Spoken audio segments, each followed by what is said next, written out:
I don't trust any ideas that come out of like a conversation or a meeting where people get together and brainstorm and jot down. Those ideas are always terrible.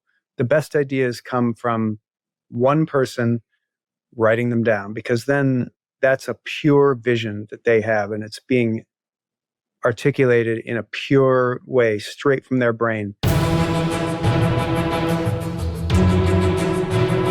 Bonjour and welcome to another episode of Everyone Hates Marketers.com, the no fluff, actionable marketing podcast for people sick of marketing bullshit. I'm your host, Louis Grenier. In today's episode, you will learn how to grow your brand the wrong way and still make it stand the fuck out, thanks to outrageous marketing. You probably do not know my guest today, but he's actually a local legend in his high school in Wisconsin still, because he crawled to school one day with his friend a few decades ago. I'm sorry to reveal his age.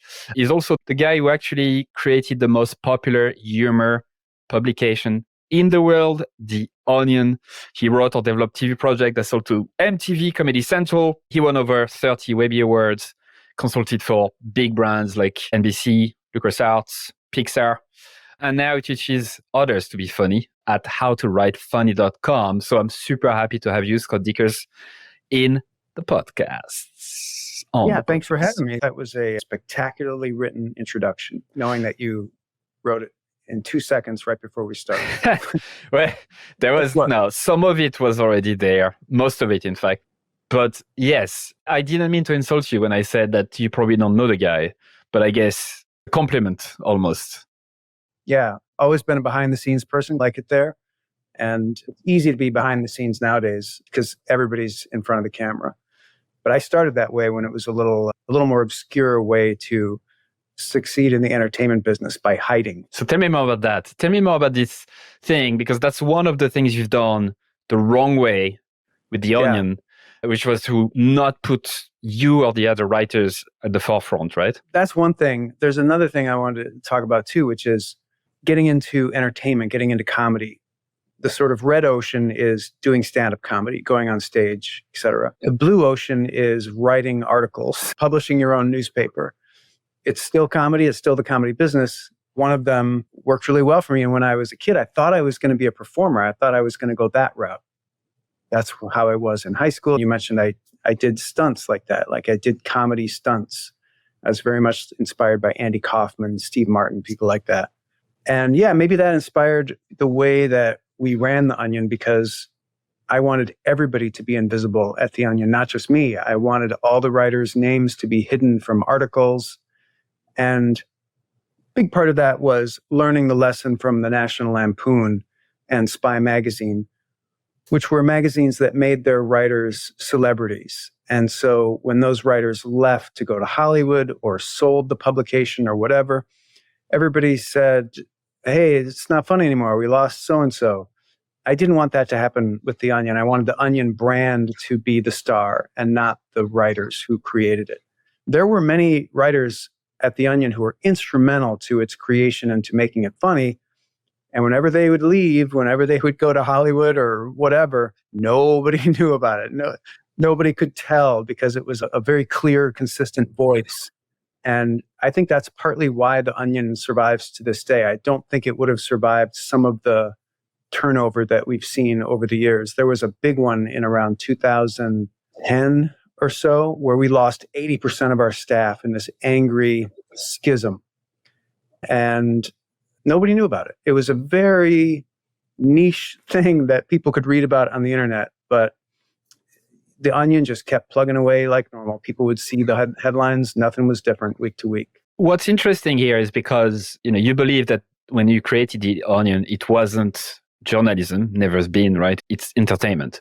And when you look at TV shows, like one of my favorite, if not my favorite, is The Office. When you look at that, they don't put the writers in the forefront either, right? They don't market them, any of that. And the turnover for writers in The Office was pretty high as well. There was different directors for most episodes. So many different people, but the brand, the Office brand, was there always. Yeah. Do you feel like that's roughly the same idea, or is it not the right comparison? Yeah, The Onion was modeled more after entertainment enterprises like that, or like making a movie where you don't have the writers of the movie come out during the movie and tell you how they wrote it. You just want to see the movie. And I think The Office is due to the genius of Greg Daniels. I think he knew those principles and kept himself very hidden. A lot of other people, one of his co-creators was a character on the show, but he was very much hidden. And he's a genius who's created so many shows. But the only time you ever saw him was on the last episode of The Office. They had this group picture and he's one of these dots in the picture. That was it. That's how you do it. You find Steve Carell and you put him up front. Yeah, so the actors were the people that others can look up to, but obviously they were the fictional part of it. It's the Wizard of Oz principle. You got to have the big, fancy, glowing orb of a face with the fire, Yeah, to draw the attention. So that's, I feel, could be some sort of a conundrum, right? When like people hearing this right now feeling like that means you have to put aside maybe your dream or those irrational needs that humans have to be recognized or to be remembered and whatnot, to be your best creative self, right? Do you feel there is a connection between that need for anonymity or feeling like it's better if I'm behind the scenes and the quality of the work being put out by creatives like writers? Yeah, I'm sure it's all messed up in a cauldron of anxieties and issues that we have. We all have a need for significance, but I do think we also have a need for privacy. It's balancing that. And it totally depends on the brand too. I think now, obviously, everybody's talking about authenticity and you want to be out there, warts and all, talking about what you do. And that goes counter to what I'm saying, which is put a clown out front. You should hide. But it's definitely something that everybody needs to think about and work out for themselves, because everybody's got a different tolerance level for being on camera, being in front of the scenes as opposed to behind. I don't think there's necessarily a right or a wrong. Okay. So I want to dive into something which you're very good at, which is creating new brands from scratch anonymously or almost anonymously, right? Like you would use your talent. Obviously, you use your network and all of that to propel it forward. No, I wouldn't even use that. People would say I'm crazy. I would leave the Onion and start something new under a pseudonym and not use any of the network, any of the list, any of the anything. Yeah, just crazy. And the reason I would always do that is, well, there's a couple reasons. One is a smart reason that I just want it to succeed on its own merits. Then I'll know it's real. The other thing is more of a ridiculous addiction to a drug that I got to experience pretty early in life when I did a comic strip that became really popular. And I started feeling that fame where you're getting a lot of fan letters and people are writing about you, putting you on TV, et cetera, et cetera. It's a really powerful drug. If any of your viewers, listeners have experienced that, it's like you're suddenly validated. It's, oh my God, I am worthy. I'm not a fraud, whatever. And in the entertainment business, that stuff waxes and wanes. So you might get a little notoriety and then it might fade away. And for anyone who's experienced that, and I know I've spoken to people who've tried crack. I've never tried it myself. Very similar to the crack experience, where you take a hit of crack and you get the most unbelievable, glorious high you've ever experienced in your life. But it's brief and it's followed by 2 to 3 days of the worst low you've ever experienced in your life. And all you want is another hit of crack, because that's going to make it go away. And it's almost impossible to resist that. It's obviously why we have crack addicts. But I wanted that hit again, that hit of fame, that hit of notoriety, that hit of validation. So I wanted to recreate it. And I succeeded a couple of times, and it is glorious and wonderful when it happens. But now I look at those experiences and I wonder, was I just self-sabotaging? Was I just purposefully making it hard on myself for no reason, just to get this incredible hit, like just to set the stage so I would experience this amazing feeling again? I don't know. I try not to get too in the weeds analyzing myself, because like, what's the point? But it's a little silly. So now I'm a little easier about, you know what, I'll use a little bit of my network. I'll use a little bit of the email list that I built up before and tell people what I'm doing. Because the main thing was I didn't want people's opinion of the new thing to be colored by the baggage from the old thing.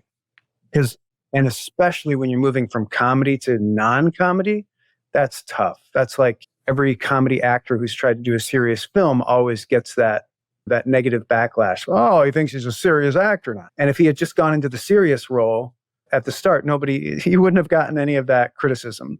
That baggage is like controlling the audience's experience is the number one craft of comedy. Controlling their context, making sure that you are as aware as you possibly can be to what they've seen before, what they know about you, what they know about the topic you're talking about. The more you can control that context, the better. It allows you to entertain them. And in person, you can do that pretty well. At a comedy club, let's say, or in a comedy movie, the industry kind of sets you up really well. They have really comfortable seats. They have previews. They have trailers. You have the people's experience of, oh, I've been in this environment, this experience, this scenario before. I love it. I know I'm primed. I'm ready. And then you have music, you have lights, you have sound, you have in person, if it's a comedic performance, you have somebody coming out, introducing. Then you have the person's personality, like you're out there winning people over in person, et cetera, et cetera, et cetera. In print, you don't really have much of that. So when you're doing a print thing or a prose product, let's say it's a book, let's say it's The Onion, anything like that, you have to make up for all those things you don't have. That's why The Onion is a news website. Okay, we control the context now. You're looking at this as if you're looking at a news website. We know how you perceive that context. That was another thing I learned from Mad Magazine and National Lampoon was they didn't really have that. Their context was, hey, here's a bunch of funny stuff. That's just too broad. That's just creative people can't really function under that kind of like unrestrained, no parameters. Which sounds counterintuitive, but actually the more we put creative people in a box, the more they're going to fuck with it. But if the box isn't, we don't really know where the walls are, it's very difficult to play against it or whatever. To take nothing away from Mad and National Lampoon and even Saturday Night Live as another example, they do pretty well, but they get a lot more criticism for not being funny than The Onion does. I don't see a lot of criticism from people saying, The Onion's not funny. And partly it's because we controlled that context and we made it a serious context because people like to laugh when there's a serious construct around them. If they're at a funeral or if they're at church or in a classroom, that's when you want to burst out laughing. You create this tension where people desperately want to laugh. Why is that? That's a really good question. I don't really know why we do that, except to say that laughter is the involuntary response to stimuli that we can't really process. Happy stimuli. Yeah, it's a defense mechanism, right? It's a way to cope with the situation. Yeah, if it's sad stimuli, we're going to have this involuntary response of crying. But if it's joyful or funny, intellectually interesting stimuli, we're going to laugh. And irony and contrast are a huge part of that. And so when you're in a really serious environment and people are telling you, you are not permitted to laugh in this environment. It is not permitted. It is unlawful. It is against the rules. You mustn't. You're baiting a predator because humans love to laugh. We have this higher brain function where we're able to laugh at intellectual stimuli. And when we're told not to, there's a rebellious streak in us that makes us really have to at that point. So I want to go back to something you said. You said already so many interesting stuff. I want to go back to them, repeat them, making sure I understand and so that people can digest them even better.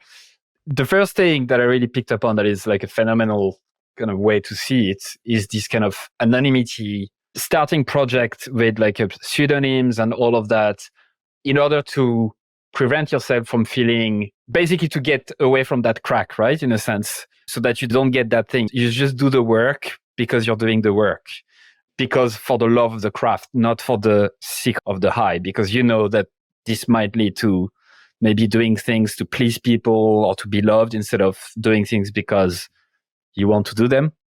Yeah, it wouldn't be as pure an experiment because you'd be playing to people's expectations more. The expectation management is what I was talking about with that controlling the context. Comedy is all about expectation management. Which leads me to the second thing that is phenomenal in the way you describe it is controlling the context. You don't get that many people complaining that The Onion is not funny because it's not a comedic site. It's not positioned as such, right? It's the news site. It doesn't purport to be funny. Yeah, it tells you that it's a serious news organization. So you can't just say, hey, this edition was not funny at all. It just doesn't fit because, yeah, I completely get that. So by being a control freak, which you are, right, in the right sense of the word. Yeah, absolutely. By controlling everything that you can, the context, you really try to frame it in a way that really people will understand. And not only that, but you can really fuck with the conventions inside it, right? Which I think you do so well. We can talk about the other projects you've done. It's not only The Onion, but there's so many other stuff where you, for example, to go back to the comic strip you talked about that you started in high school or around that time, which is Jim's Journal, right? It's a comic strip. So they used to have the traditional 4 little squares of a comic strip in newspapers. But instead of having a traditional story ending up with a joke or something delightful or whatever, you actually used anti-humor. There was basically no humor, and which made it funny. I'm just going to read one strip that I found that I found funny, but it's not, but it is. So it said, I went to the chiropractor today because they had a free consultation offer. The chiropractor asked me if I had back pain, and I said, not really. Good, he said. It's never too early to start prevention. And he showed me some exercises I could do so I could never have back pain. And that's it. So I love this kind of humor as well. I love anti-joke and all of this stuff. That's another example of a context which, and please correct me if I'm wrong, but of a context of the comic strip inside a newspaper where you'd expect it to be, based on conventions, somewhat funny, delightful, blah, blah, blah. And you actually end up reading it and you're like, what the fuck? Where's the joke? Where's the end? And it fucks with your perception of the context that you thought you were in. Yeah. And I love the idea of comic strips. And I started that comic strip coming from a place where I didn't really like any of the other comic strips in the newspaper. There were a couple that I thought were good, like The Far Side was good and Calvin and Hobbes was good. But for the vast majority, I would read them and I would just think, oh my God, this is so not funny. It's just hacky humor. And it's so predictable. It's like you're going to have a setup in the first panel, and you're going to have a punchline in the last panel. And Burke Breathed used to do a thing where he'd have a secondary punchline in the last panel, like a tag. And I just thought, oh my God, this is such a tired, conservative medium. And a lot of the comics in the newspaper at that time and still today are ancient. It's the most conservative medium of comedy. There were comic strips in the newspaper when I was a kid, and some of them are still in the newspaper, who got started in the 1920s, and they're unchanged. They're the same, like Blondie, things like that. So a lot of the big comics got their start in the 40s and 50s that are still around. I knew this was an opportunity to really shake up that industry, to do something really different. But I do the medium, and I think it's a wonderful medium for comedy. So I wanted to meet the audience's expectations for what you're supposed to get from that medium. You're supposed to get laughs. You're supposed to get characters that you like and that you want to see every day. You're supposed to get something that's easy to read. You just quick glance, you got it. Nothing too dense. Not a lot of alternative comics will just pack each panel with words. Way too complicated. Even Burke Breathed with Bloom County was too complicated sometimes, or Doonesbury. So I had as few words as possible, simple stick figure drawings, and characters that I tried to make people like. But I would mix up where the joke was. Sometimes the joke was an after effect. Sometimes it was in the second panel and not the first panel. Sometimes, or the last. Sometimes it was really hidden. Sometimes it's just this very subtle reaction that the character or the reader was having to this situation. Primarily, I relied on reference humor and, like you said, anti-humor, which is a form of meta-humor where you're making fun of other humor. Because I was making fun of other comics. I wanted people to look at this comic and say, why does this comic deserve to be in the newspaper? It doesn't really have anything to say. It's someone's journal. It's just somebody telling you what they did that day. Why is that important? And later, the comic strip Diary of a Wimpy Kid was inspired by my comic to target kids and became obviously a huge billion-dollar success. It's an idea that works. So yeah, there was a lot of thought that went behind that. And I, of course, do love that you control the context. You know where people are coming from. They're reading the newspaper. At that time, it was newspapers. Obviously, now they could be online. But they're expecting to find something funny in these 4 squares or 3 or whatever it is. And so that's something you can use. That's a context. In other environments, like let's say you're just placing an ad somewhere, you have no idea where people are, what they're seeing. I guess you can probably guess they know they're looking at an ad. So that's some context that you can use to your advantage. It's all about finding out as much as you can about the context and then exploiting that to the nth degree. So let's dive into this, because you're probably one of the best in the world at doing this. It's probably something that you do naturally now, like you don't even think about it, but because you teach... Talk about sexual intercourse? No, I was talking about something else. You teach how to be funny. So I'm pretty sure you've made it out of your brain to put it somewhere and to teach people how to do this. So let's say we are working together on a marketing related project. It doesn't have to be like dirty marketing. It can be, as you said, it could be an ad, or it could be like a new project, a new book, or whatever. Talk me through the steps that you take to first understand the context people are in. What question do you ask yourself? Like, how do you analyze it? I don't give much thought to that. That's usually pretty automatic because it just takes a little bit of awareness of the medium. So I've been alive and partaken of so many different mediums of entertainment and information. I feel like I know them well enough. So it's just a matter of being aware and then just making a mental list. Oh, okay, so the context here is A, B, C, D. This is what people are coming to this with the expectation of. This is what they normally hear or see, hear or read, and just then starting to come up with ideas for what I can do, just almost subconsciously incorporating what I know about the medium. Because I don't want it to be too, like I write these series of books, the How to Write Funny books, that really deconstruct the process in a really scientific and almost mechanical way, which is helpful to learn, but in the actual doing of it, you want to get past that mechanical deconstructing process. That's for learning, and it's learn what you can from that, but then eventually you want to internalize that knowledge and do it like it's an instinct. It's like a good analogy would be you practice the violin at home and you're going to be doing your scales and you're going to be making mistakes. You're going to be trying to get them perfect. But when you perform, you want that all to just be inherent. Muscle memory, your feelings, your emotions. You don't want to be thinking too much about the mechanics. And maybe twist that question or that challenge a bit differently. What's one domain that you're interested in that you don't know much about, but you thought maybe that's something I like? I don't know. Could be fucking mushrooms or anything, right? Like, just let's pick something you're not super familiar with. Something you don't really know well. I don't know cars. I don't know anything about cars. I don't know makes. I can't look at a car and say, oh, that's a 19, Great. Whatever. Okay. So let's imagine that together we are reselling very classic cars, right? What's considered classic, I don't know what fucking classic means, but they are old and people like them. And we have trying to do something around that, right? Let's say we have an inventory of those classic cars. How do we take the context and fuck with it?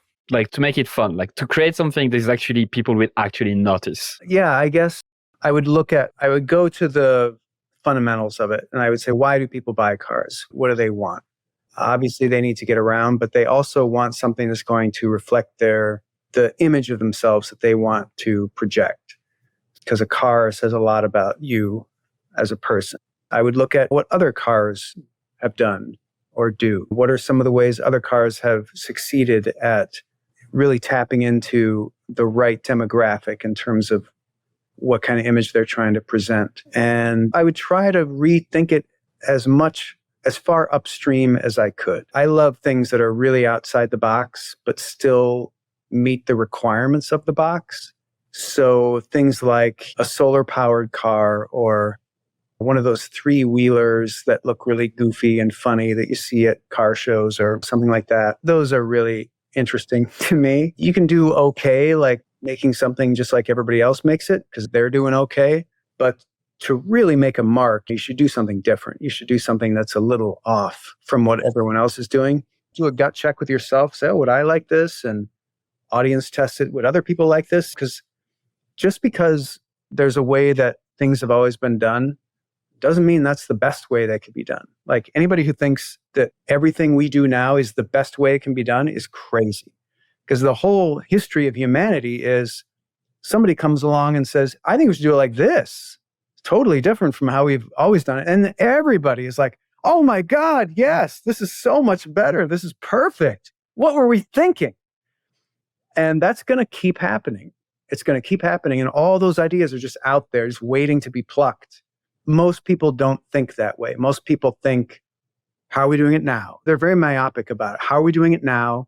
How can I slightly tweak how we're doing it right now? I think that's 99.9% of people's thinking. Yeah, I agree. Familiarity is important for people and all of that. So to go back to this exercise, right? We are planning to launch a dealership selling cars, but they're classic cars, vintage cars. We know from what you've said so far, definitely you don't buy a vintage car to go from A to B. It's definitely an identity thing. It's definitely when you hit the big 5-0, 6-0, 7-0, something on those lines, like to treat yourself, to project an image to others, like self-love, a lot of like big irrational needs that we need to meet, right? We can agree on that.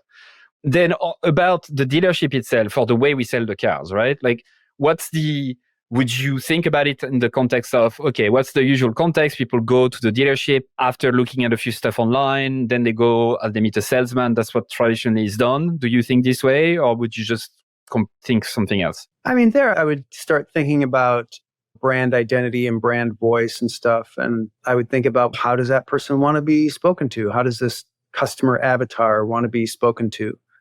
And I would try to think outside the box there too. And nowadays, too, I would think about authenticity. I wouldn't think in terms of being too calculated about it, because everybody can spot that. That's where I would start my thinking.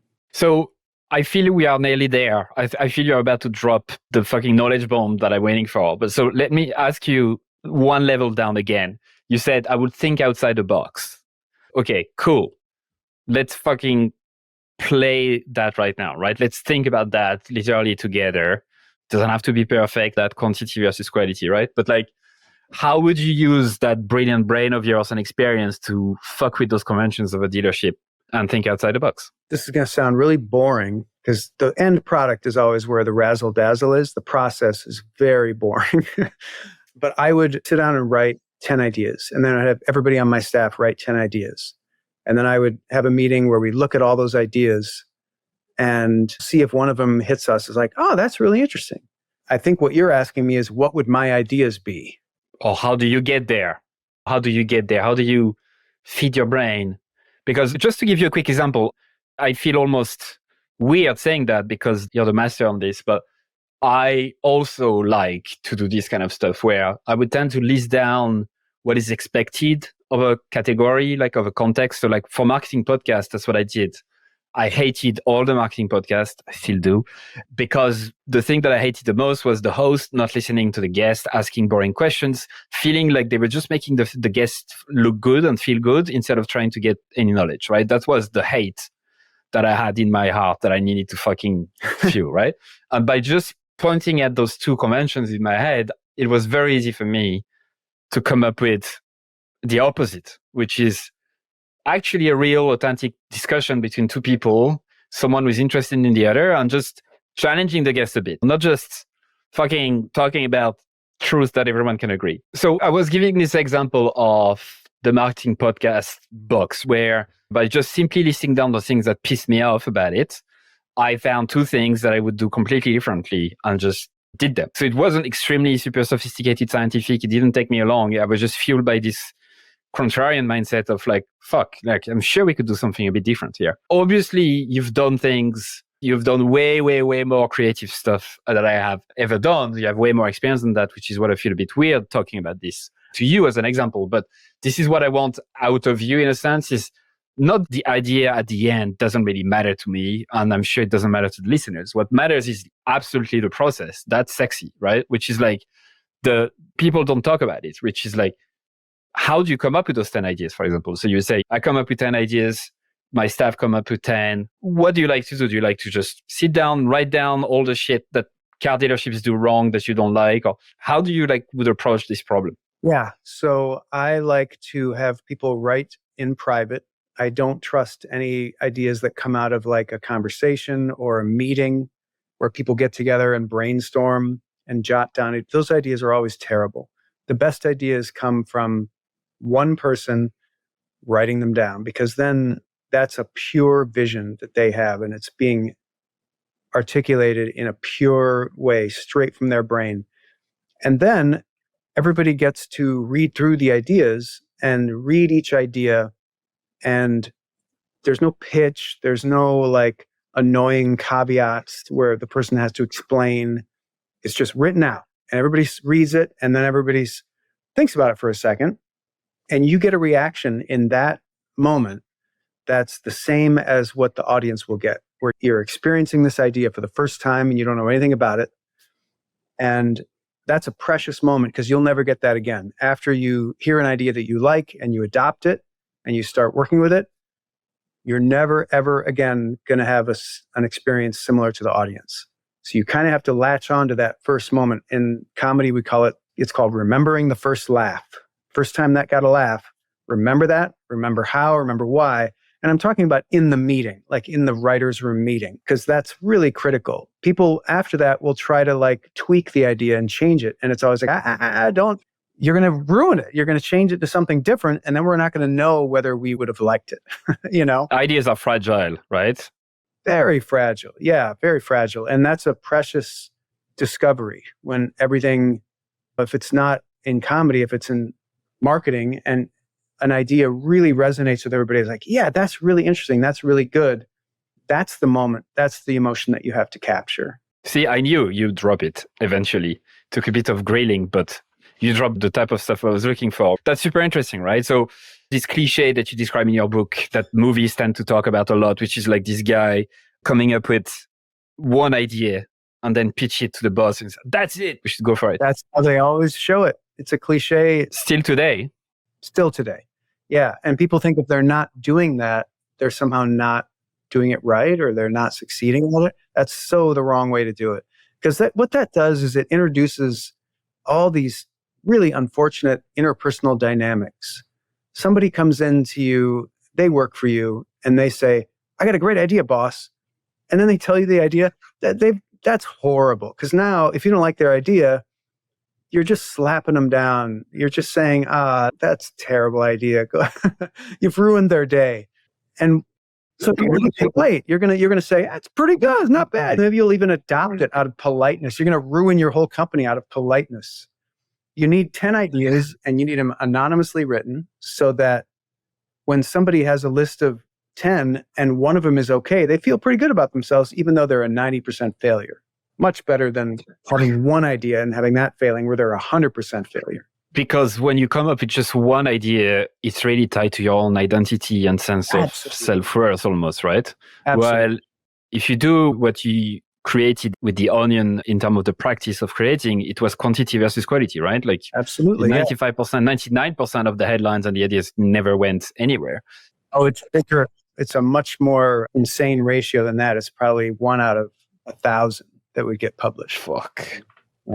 That's a debate I have so many times about in marketing in particular, in the social media world, like on LinkedIn or whatever the fuck. People are saying, is it quality? Is it quantity?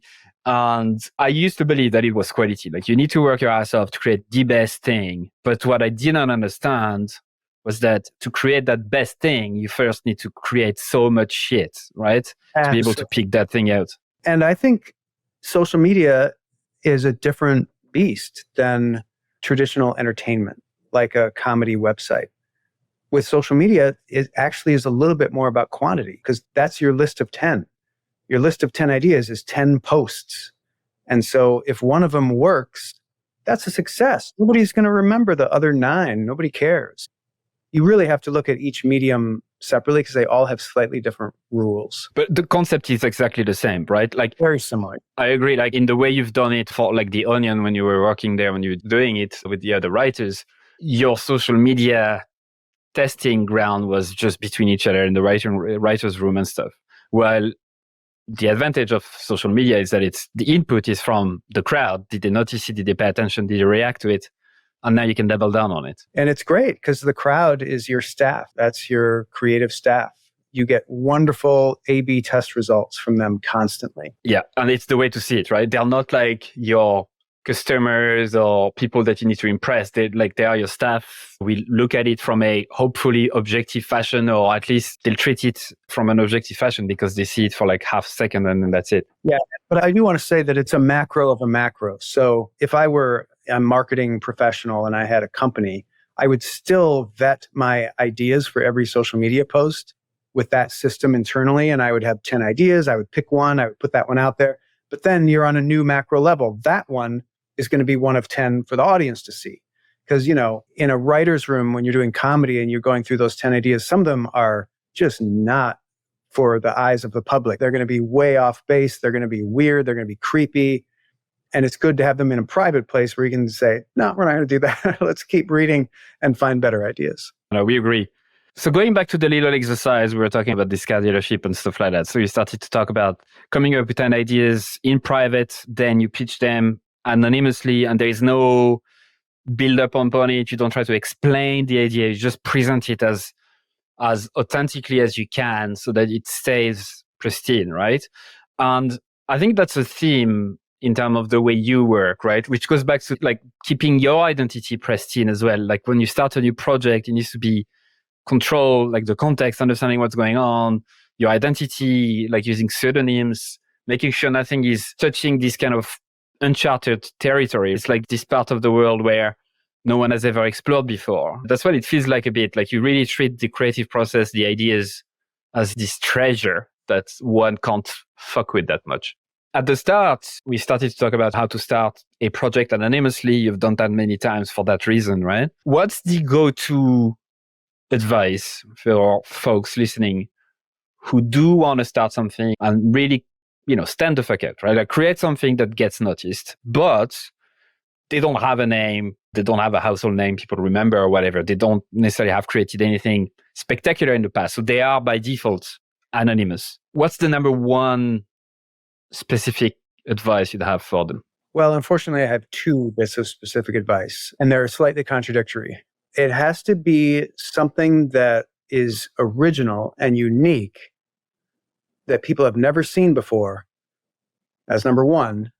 Number two, it has to be something they recognize. It has to be something they've seen before. It has to be something that feels familiar. And that's really the trick. That's really the secret right there, the secret sauce. If you create something so unique and so original that people can't make sense of it, it's never going to connect with them. It's never going to take off because it's like, I don't get it. What is this? And that takes volume. Like that takes a lot of ideas. So sorry, I have to give you a third. So while you've got those two, you've got to generate a lot of ideas and you've got to pick one that you think meets those two requirements, teeters in that fine balance between those two things and really hits the sweet spot. But then the third one, super important.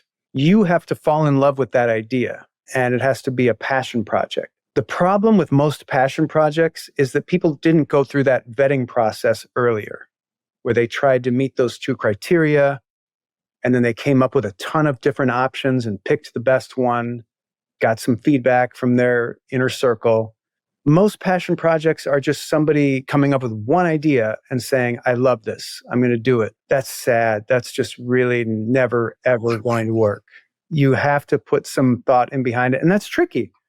It's almost like arranged marriage. It's like, no, we're going to find the best match. I'm going to throw you two together and it's going to be a long-lasting, loving relationship, I promise. But that's kind of how you have to do it in this realm. You have to make the best intellectual decision and then buy into it emotionally and have passion. Because if you don't have passion for it and if you don't love it, you'll fail. You really have to have that. People can sense a lack of passion like a dog can smell fear. And also it's going to make your life hell continuing to try to push this thing and build this thing when you don't even really like it. You have to love it so that all that pushing and all that promoting and all that proselytizing feels good and makes you happy. Have you heard of the Maya principle, most advanced yet acceptable? No, I have not heard that. I like that. So it's a design principle, and it's basically what you describe, which is it needs to be advanced enough so that it's original, but it's not unique. It leans on something that exists. So it's achievable, accessible, right? So they talk about in the Maya principle, it was coined by, what's his name? Raymond Loewy, the father of industrial design. And I'm sure you came across all of those examples of like Apple trying this iPad way before people were even ready for it, because the leap was too far, right? It was original, but people didn't understand it. So does it feel familiar? Yeah, I struggle with that. I appreciate knowing about that concept because sometimes I'm way too ahead of my time and I'll come up with something that people aren't ready for. And it takes a long time and it's a long slog for me to keep pushing it until eventually they come around. It was almost 10 years of putting out an issue of the Onion newspaper every week and hearing people say, "What is this, a humor newspaper? That's not a thing." And just being confused by it for almost 10 years before people finally put it together. And now it's just a thing that everyone accepts. And there are so many imitators because it's a thing that already exists. And now they can create their own. And it's like, oh, it's like the Onion. Yeah, I have struggled with that in the past, trying to get better at it. And that's a little bit like what we were talking about with the parameters around creativity. When you have no parameters, you might think of this crazy, far outside the box idea that nobody's ready for, which happens. So that part of the vetting process I now advocate that I just mentioned is to make sure you're within that bubble of what's recognizable. You mentioned as well the third thing is to fall in love with it. Do you mean first be very scientific about, come up with a lot of ideas that could excite you, whatever, but they need to meet those two criteria of they need to be accessible yet original? Or do you mean you have to force yourself to love it after, once you pick the one that feels the most likely to work? Yeah, so that's the least Eastern philosophy part of this whole strategy. Yes, you have to force yourself to get behind it and love it. It's a very Western idea, this idea of like manifest destiny. We're just going to force our way and we're going to make this happen. Doesn't matter. But I think there needs to be a little bit of a balance. I think going with the flow is great in a lot of aspects of creativity. But at some points, it does take a lot of like bull strength to make something go and make something happen and forcing your emotions into one lane. And I've seen it happen all the time. I'll just give you one example. We came up with this idea. It was a headline idea at The Onion. And the headline was, I'm going to see if I can remember it exactly. Frito-Laysia cuts off diplomatic relations with Snackistan. So that was the headline. And it's got like 3 puns in it, snack puns. And it's about Middle Eastern conflict. And one of our writers on our team hated the idea. Says, oh, it's just stupid wordplay. What are you doing with this idea? And I knew it could work. And so I assigned him the article. I assigned him the job of drafting that piece. And he did it right. He took the headline and decided, okay, so this is going to be an article of puns. And he wrote an article with as many snack puns as he could possibly fit in there that sounded like and was structured like a kind of like boring news article about some international conflict in the Middle East or something. And it was hilarious. And it was one of our most popular articles ever. And that was an instance of me telling him, you're going to love this. You're going to get behind it. You're going to do it. And it worked. Is the recipe to force yourself to work on that thing for a while, to trick your brain to like it because you've been exposed to it for a while? Exactly. And that's why arranged marriage works, because we tend to like people who we are around.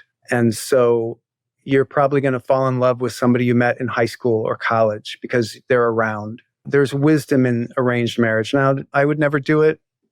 I'm just saying there's a reason it exists. There's a reason why people have been doing that for thousands of years.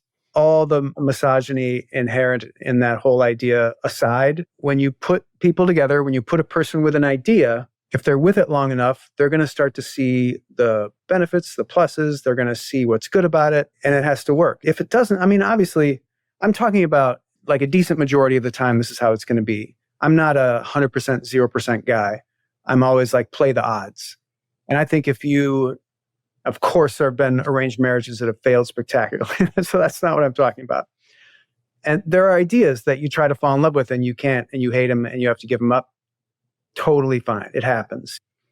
I think failure is the best teacher, but I think the ones that succeed are going to be in the majority, where you're going to be able to fall in love with it. You're going to be able to see all the good in it and make it work, get your team behind it or get other people behind it, whatever you need, and it's going to be fine. That relates to the cognitive bias, which is the principle of liking, which is the more we see something, the more we tend to like it. That's as simple as, right? So the more we see an ad on TV, the more we tend to like the company. And it's very similar to what you're describing. So by tricking your brain a bit to see that thing every day and work on it every day, you're gonna start loving it, or it's more likely that you love it. So to just repeat what you said earlier, I don't remember the exact 2 adjectives you used. Was it when I said the Maya principle? How did you phrase it again? Yeah, I think I said something original and unique, but that's not so unique that people just don't understand it. Gotcha. It's like nothing you've ever seen. That, and then fall in love with it. I really love what we talked about, the controlling the context. I think it's such a great advice on the reason why The Onion didn't really get a lot of hate about this wasn't funny this week, because it was seen as a news website, not as a comedic art performance thingy. And then this original and unique, but not too unique, falling in love with the idea.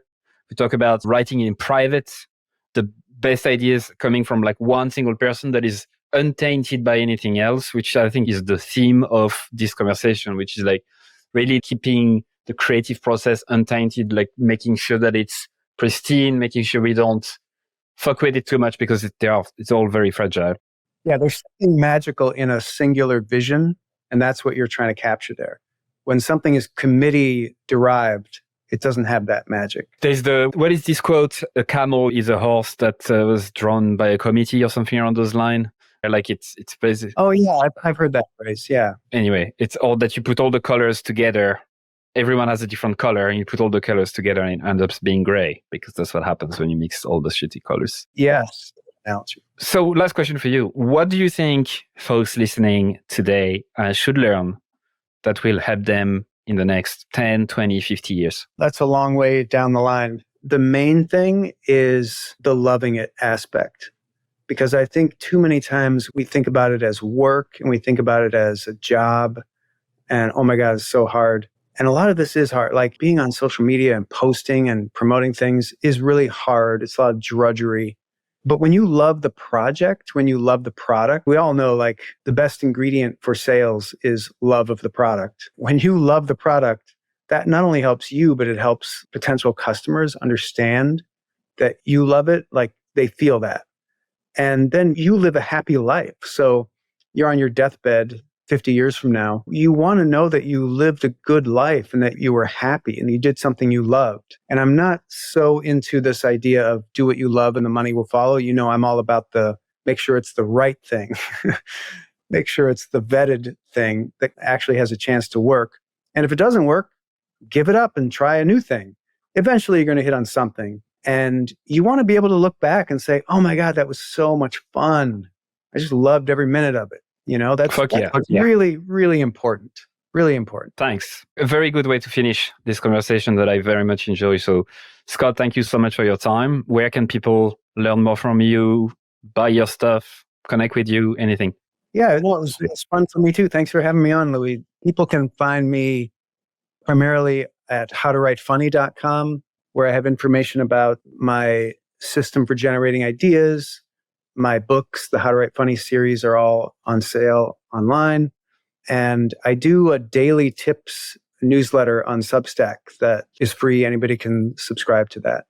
It's mostly tips about writing, inspiration, productivity, and a little bit of like comedy writing, creative stuff. Where can we find that? I think if you search my name and Substack, it'll probably be the first return. And I think even if you misspell my name on Google, I come up. So no dickering around. At least that famous. Yeah, No Dickering Around is the name of that newsletter. You found it pretty easily.